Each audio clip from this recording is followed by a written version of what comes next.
kami dari UPT Keselamatan, Kesehatan Kerja, dan Lingkungan akan menyampaikan panduan manajemen risiko dan mitigasi bencana di perguruan tinggi. Pertama-tama, kami ucapkan selamat datang kepada mahasiswa baru Universitas Indonesia. Untuk adik-adik mahasiswa, berikut adalah informasi terkait kampus kita. Luas UI memiliki wilayah sekitar 320 hektar, di mana di dalamnya ada 4 klaster, yaitu Health Science, Cluster Science and Technology, Cluster Social Science and Humanities, dan Vokasi. Di mana kampus kita ini memiliki ribuan dosen, mahasiswa, dan pegawai. Kampus UI juga memiliki ratusan gedung, laboratorium, fasilitas, dan aset. Nah, semua itu tidak terlepas dari potensi bahaya dan risiko. Nah, kalau kita simak di dalam slide ini, terdapat beberapa pembelajaran. Semua itu tidak terlepas dari potensi bahaya dan risiko yang ada di lingkungan kampus. Berikut ini merupakan pembelajaran kejadian kecelakaan yang mungkin dapat terjadi di lingkungan kampus. Nah, contohnya ada di kampus di Indonesia.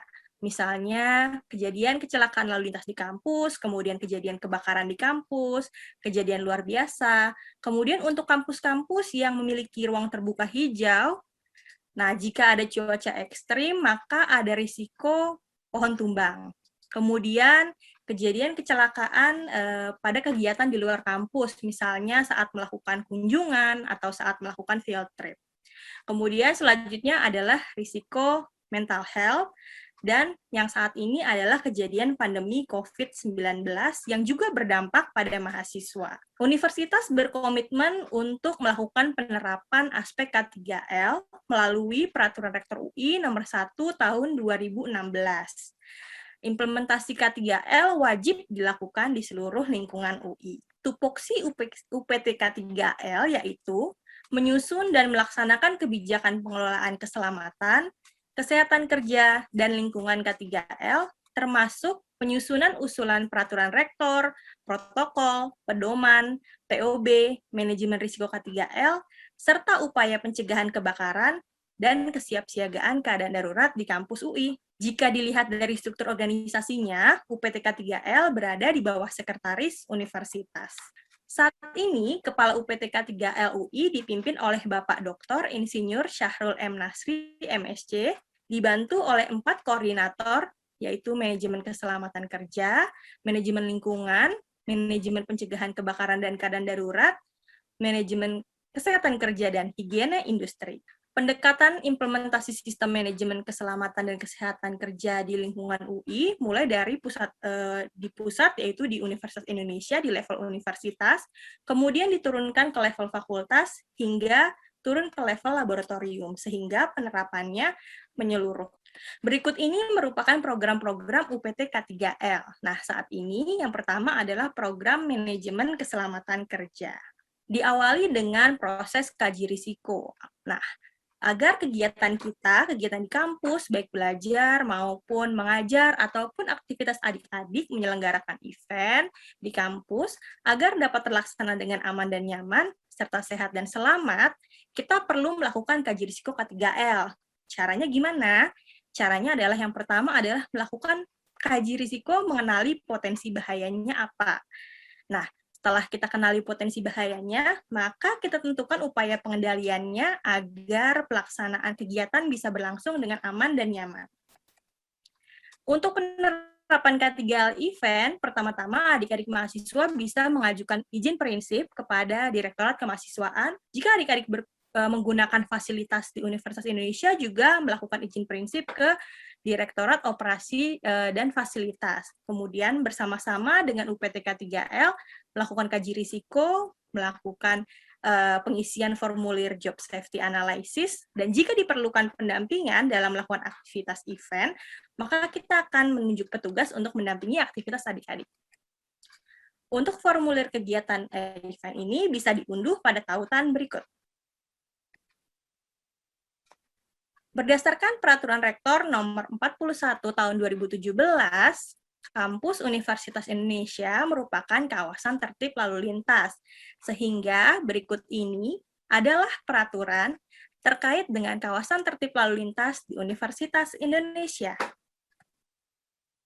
Selain itu, jika nanti teman-teman melakukan aktivitas di gedung atau di ruang perkuliahan, berikut tips untuk menghindari kejadian yang tidak diinginkan untuk memastikan teman-teman dapat beraktivitas di dalam gedung secara aman dan nyaman.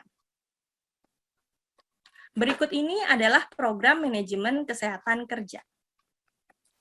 Agar teman-teman tetap sehat dan bugar selama beraktivitas di kampus, teman-teman pastikan menggunakan cerdik. C, cek kesehatan.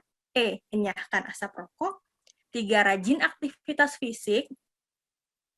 Kemudian, teman-teman juga bisa melakukan diet seimbang, kemudian istirahat yang cukup, dan kelola stres. Nah, untuk saat ini, teman-teman akan banyak melakukan aktivitas pembelajaran dari rumah atau pembelajaran jarak jauh.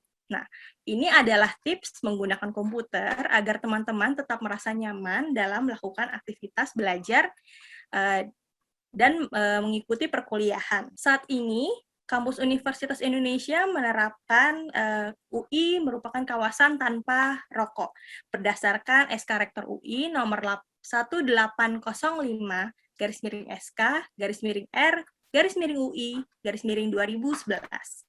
Selanjutnya adalah terkait K3L di laboratorium. Jadi, untuk teman-teman mahasiswa yang ingin melakukan aktivitas di laboratorium, pertama-tama yang harus dilakukan adalah teman-teman mengikuti online training. Jadi, online training ini adalah kelas yang teman-teman bisa ambil secara online sebelum teman-teman masuk ke dalam laboratorium. Jadi, aktivitasnya adalah teman-teman mengikuti ujian, kemudian jika teman-teman berhasil lulus, maka teman-teman akan mendapatkan sertifikat di mana di dalamnya merupakan prasyarat untuk teman-teman bisa masuk ke laboratorium. Dan selanjutnya berikut adalah peraturan untuk bekerja di laboratorium.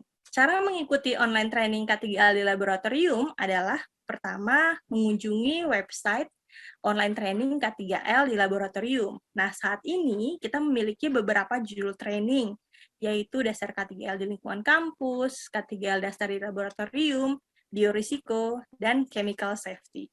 Jika teman-teman sudah lulus, maka teman-teman bisa mencetak sertifikatnya dan mulai beraktivitas di laboratorium. Nah, sekarang kami akan menyegarkan kembali ingatan teman-teman terkait dengan COVID-19. Saat ini, teman-teman tentu sudah mengetahui ya terkait COVID-19. COVID-19 merupakan penyakit menular baru yang belum pernah diidentifikasi sebelumnya, disebabkan oleh Severe Acute Respiratory Syndrome Coronavirus 2. Diameter virusnya 60-140 nanometer, dengan masa inkubasi 2-14 hari. Tanda dan gejala umumnya adalah gangguan pernapasan akut, misalnya demam, batuk, sesak napas, dan peningkatan jumlah kasusnya saat ini memang berlangsung cukup cepat ya. Bagaimana cara penularannya? Nah, melalui kontak dan droplet transmission, misalnya droplet dari batuk, kemudian bersin, kemudian kontak fisik dengan orang yang terinfeksi. Selain itu juga ada airborne transmission, formate transmission, dan selanjutnya adalah metode lain, transmisi lain, misalnya kontak dengan spesimen atau cairan tubuh orang-orang yang terkonfirmasi positif COVID-19. Lalu, bagaimana cara pencegahan penularannya? Pencegahan penularannya bisa kita lakukan dengan perilaku hidup bersih dan sehat. Yaitu kita pastikan selalu cuci tangan, menggunakan masker, kemudian menjaga jarak, dan tips lainnya bisa dilihat pada slide berikut ini. Nah, pastikan teman-teman juga mencuci tangan dengan mengikuti 11 tahap cuci tangan ini agar cuci tangan teman-teman bisa efektif untuk membunuh bakteri dan virus. Pastikan teman-teman menggunakan sabun dan air mengalir. Teman-teman juga bisa menggunakan hand sanitizer atau hand scrub. Berikut ini merupakan panduan menggunakan masker dengan tepat. Pastikan masker menutup hidung dan mulut serta dagu. Jika telah selesai digunakan, maka langsung buang masker dan kembali cuci tangan. Saat ini direkomendasikan untuk menggunakan masker double, yaitu penggunaan masker medis kemudian didouble dengan masker kain. Namun, jika teman-teman menggunakan masker tipe N95, cukup menggunakan 1 buah masker.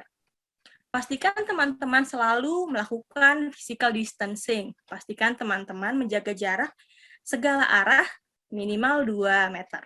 Saat ini aktivitas di kampus memang masih pembelajaran jarak jauh. Namun, jika teman-teman suatu saat nanti sudah kembali ke kampus, maka di berikut ini merupakan panduan saat teman-teman aktivitas di kampus, terutama di kantin. Selanjutnya, ini juga merupakan panduan untuk berolahraga di kampus saat beraktivitas di kampus. Nah, peraturan pencegahan COVID-19 tidak hanya untuk mahasiswa, tapi juga untuk pegawai dan untuk tenaga kependidikan. Baik, berikut ini merupakan pengaturan area kerja dan panduan pengaturan area lingkungan kerja, serta pengaturan rapatnya. Jika teman-teman sudah beraktivitas di kampus dan ingin menggunakan elevator, pastikan teman-teman memperhatikan pembatasan kapasitas elevator. Kemudian pastikan teman-teman masuk dan berdiri pada tanda lokasi arah yang ada pada lantai. Jika teman-teman beraktivitas ke kampus dengan menggunakan berbagai mode transportasi, maka pastikan teman-teman menggunakan masker selama perjalanan. Kemudian, pastikan penerapan protokol kesehatan yang ketat dengan menjaga jarak dan menghindari kontak langsung, dan pastikan teman-teman untuk rajin cuci tangan ya. Berikutnya adalah program manajemen lingkungan. Terdapat potensi bahaya risiko lingkungan di kampus, misalnya risiko sampah, kemudian risiko pohon tumbang, risiko tenggelam, dan risiko hewan liar. Saat ini di kampus UI terdapat 6 buah danau, yaitu yang kalau disingkat KAMPUS. Nah, sehingga tidak terlepas dari potensi bahaya dan risiko tenggelam. Selanjutnya adalah potensi hewan liar, karena kampus kita masih merupakan kampus yang hijau. Nah, apa yang teman-teman lakukan jika saat teman-teman beraktivitas di kampus menemui hewan liar?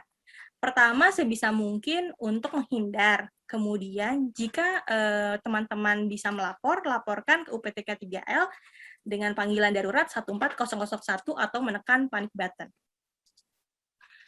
Nah, saat ini kampus UI juga melakukan penerapan penanganan sampah atau berupa pemilahan sampah. Jadi jangan lupa untuk memilah sampah teman-teman dan memasukkannya ke dalam tempat sampah sesuai dengan tanda dan peruntukannya. Selain itu, UPTK 3L juga menerapkan program Zero Plastik, yaitu upaya minimisasi penggunaan sampah plastik atau minimisasi penggunaan plastik untuk mengurangi sampah yang dihasilkan. Upaya apa saja yang bisa teman-teman lakukan? Misalnya teman-teman membawa alat makan sendiri dan teman-teman membawa tumbler atau botol minum sendiri, sehingga mengurangi sampah plastik. Dan yang terakhir adalah program manajemen pencegahan kebakaran dan keadaan darurat. Teman-teman semua, di kampus UI terdapat 7 keadaan darurat. Yang pertama, kebakaran, gempa bumi, darurat medis, pohon tumbang, insiden laboratorium, kecelakaan lalu lintas, dan tenggelam. Yuk kita simak apa sih yang harus kita lakukan jika menghadapi 7 keadaan darurat tersebut. Yang pertama, jika terjadi kebakaran, harap teman-teman tetap tenang dan jangan panik. Jika teman-teman mampu, bisa menggunakan alat pemadam api ringan untuk memadamkan api. Kemudian menghubungi petugas dan menekan alarm, kemudian melakukan evakuasi keluar gedung.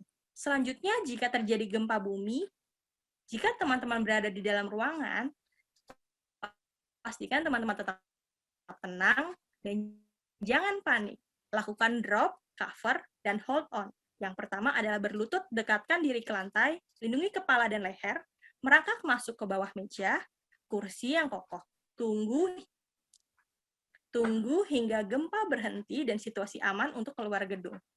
Hindari partisi kaca, jendela, rak gantung. Jika gempa sudah reda, maka teman-teman dapat melakukan evakuasi ke titik berkumpul. Selanjutnya, jika teman-teman menemukan darurat medis atau kecelakaan lalu lintas, yang pertama teman-teman bisa lakukan adalah menekan aplikasi UI Panic Button atau melakukan panggilan darurat ke 14001. Jika teman-teman mampu melakukan pertolongan pertama, maka teman-teman dapat memberikan pertolongan pertama pada korban sampai pertolongan tiba. Jika menemui pohon tumbang, yang pertama adalah menghubungi petugas. Namun, jika teman-teman beraktivitas di luar kampus, di area kampus, di luar gedung, jika terjadi cuaca ekstrim atau cuaca buruk, pastikan teman-teman menghindari untuk berlindung di bawah pohon untuk menghindari risiko terjadinya pohon tumbang. Jika terjadi insiden di laboratorium, maka hubungi petugas melalui aplikasi UI Panic Button atau menelpon emergency call 14001. Jika terjadi tumpahan bahan kimia di laboratorium, maka tetap tenang dan jangan panik. Infokan pada petugas, kemudian informasikan jenis bahan kimia yang tumpah, kemudian merujuk kepada MSDS atau label pada tempat penyimpanan. Jika teman-teman melihat ada kejadian insiden tenggelam, maka yang perlu dilakukan adalah tetap tenang dan jangan panik. Jika teman-teman mampu dan terlatih, dapat melakukan pertolongan dengan berbagai teknik berikut ini. Dan jika mampu, dapat melakukan pertolongan korban. Jika tidak, teman-teman bisa menghubungi panggilan darurat kampus UI 14001 atau menekan aplikasi UI Panic Button. Nah, jadi jika mengalami keadaan darurat di dalam kampus, berikut adalah informasi nomor kontak untuk teman-teman semua bisa memanggil bantuan. Seluruh informasi yang disampaikan hari ini, teman-teman bisa mengaksesnya pada tautan ui.id/K3L. Di dalamnya terdapat buku saku K3L untuk mahasiswa. Demikian presentasi dan paparan kami terkait dengan aspek K3L di kampus UI. Terima kasih.